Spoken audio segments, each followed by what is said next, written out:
সালাম আলাইকুম। BDS sports নিউজের পর্দায় আপনাদের সকলকে স্বাগত। ব্যাট বলের পারফরমেন্সে নিজেকে অনন্য এক জায়গায় নিয়েছেন সাকিব আল হাসান। এতটাই যে শুধু ক্রিকেট নয়, তার অবদানের কারণে বাংলাদেশের খেলাধুলার ইতিহাসে তাকে সেরা ক্রীড়াবিদ মনে করা হয়। সাকিবকে সেরা ক্রীড়াবিদ মনে করার ক্ষেত্রে অনেকের মধ্যে কিছুটা সন্দেহ থাকলেও তামিম ইকবালের মধ্যে তা নেই। সাবেক অধিনায়ক অকপটেই স্বীকার করেছেন বাংলাদেশের খেলাধুলার ইতিহাসে যদি একটা নাম আসে সেটা Shakib Al Hasan. On off the cricket ফিল্ডের অনুষ্ঠানের অভিষেক পর্বে অতিথি হিসেবে এসে এমনটি জানিয়েছেন তামিম ইকবাল।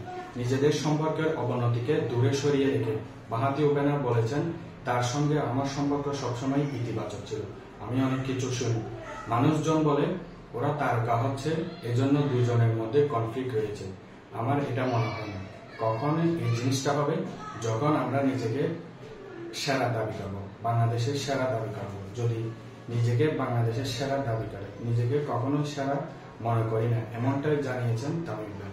এখানে তো আমি ওকে বলেছি সে বাংলাদেশের সেরা, এমনটাই জানিয়েছেন তামিম ইকবাল সাকিবের উদ্দেশ্যে। বাংলাদেশের খেলাধুলার ইতিহাসে যদি একটা নাম আসে সেটা সাকিব আল হাসান, এটাতে আমার কোনো সন্দেহ নেই। এবং ক্রিকেটের দৃষ্টিকোণ থেকেও সে যা অর্জন করেছে সেটা অবিশ্বাস্য, এটাতে কারো কোনো সন্দেহ থাকা উচিত না। তার সঙ্গে আমার সম্পর্ক যত ভালো বা খারাপ থাকুক সেটা অবশ্যই সত্য, সেই সম্ভবত বাংলাদেশের ইতিহাসে হাসে সেরা স্পোর্টসম্যান।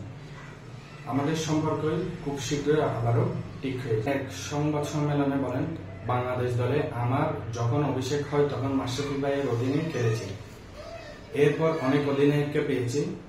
এটা আমার জন্য ভালো লাগার বিষয় যে তাদের কাছ থেকে অনেক কিছু শিখতে পেরেছি। এটা এখন আমি আমার অধিনায়কত্বে কাজে লাগাতে পারবো। অধিনায়ক তো বটে, সিনিয়রদের উপর দায়িত্ব থাকে দলের জুনিয়রদের আগিয়ে রাখা। মাশরাফির অধীনে থেকে বিষয়টা খুব কাছ থেকে দেখেছেন মিরাজ। এবার একই কাজটা নিজে অধিনায়ক হয়ে করতে চান তিনি। জুনিয়রদের ভালো পারফর্ম করার টোটকাও বাদলে দিতে চান জানালেন তিনি। মিরাজের কথাই বলা যায়, দেখেন এখন আমাদের অনেক দায়িত্ব নেওয়ার সময় চলে এসেছে।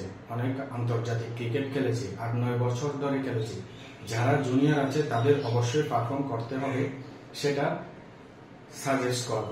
কিভাবে সেটা বড় আকারে করা যায়, বড় ভাইদের কাছ থেকে আমরাও সেটা পেয়েছি, চেষ্টা করব সেভাবে হেল্প করতে। ড্রেসিং রুমে থাকে যারা জুনিয়র আছে তাদের অবশ্যই পারফর্ম করতে হবে, কিভাবে সেটা সাজেস্ট করব, যেটা আমরা বড় ভাইদের কাছ থেকে পেয়েছি, চেষ্টা করব সেভাবে হেল্প করতে। ড্রেসিং রুমটাকে ওইভাবেই রাখার জন্য, যে ড্রেসিং রুমে থাকে সে যেন অনুভব করে যে আমি একা নয়, আমার সঙ্গে সবাই আছে। তবে অধিনায়কত্বের মানে যে শুধু ড্রেসিং রুম সামলানো এমনটাও না, বিষয়টা মিরাজও জানেন ভালোভাবে। মাঠে দাঁড়িয়ে কিংবা মাঠের বাইরে কঠিন সব সিদ্ধান্তই নিতে হয়।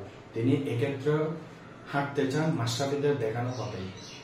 এছাড়াও মেহেদী হাসান মিরাজ জানান, আমি তাদের কাছ থেকে অনেক কিছুই শিখেছি যা আমার ক্রিকেট ক্যারিয়ারে কাজে দিয়েছে। বিশেষ করে তারা কিভাবে অধিনায়কত্ব করেছে, আমি তো নিজেই তাদের অধীনে খেলেছি।